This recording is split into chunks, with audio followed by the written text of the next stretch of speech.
আসসালামু আলাইকুম, কেমন আছেন সবাই? আশা করি ভালো আছেন। দেখতে পাচ্ছেন অনেকে হয়তো চিনে গিয়েছেন, এটা হচ্ছে মাশরুম।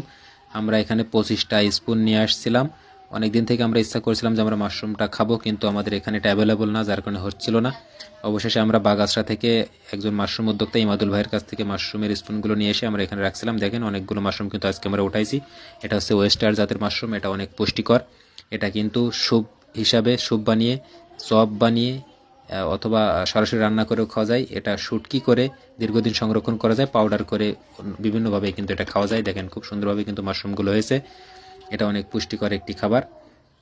এটা রেখেছি আমরা হচ্ছে আমাদের রান্নাঘরের ইনসেটের ভিতরে, ইনসেটের উপরে এটা কিন্তু রেখেছি। সূর্যের আলো ওভাবে আসে না, অনেকটা বদ্ধ জায়গায়। এটাতে আমরা দিনে 2 থেকে 3 বার পানি ছিটিয়ে দেই। দেখুন কিভাবে পানি দেই। পানি স্প্রে করে দিলে ভালো হয়, কিন্তু আমার স্প্রে বা ওটা ব্যবস্থা করতে পারি নাই, যার কারণে বোতলের মুখ ছিদ্র করে ওখান থেকে কিন্তু আমরা পানি দিয়ে দিই। এটা প্রত্যেকটাতে কিন্তু মাশরুম ছিল, আমরা বেশিরভাগ কিন্তু সংগ্রহ করে নিয়েছি। ওই পিছনেরগুলো ওখানে হয়েছিল, কিন্তু ইঁদুরে বেশ কিছু খেয়ে গেছে।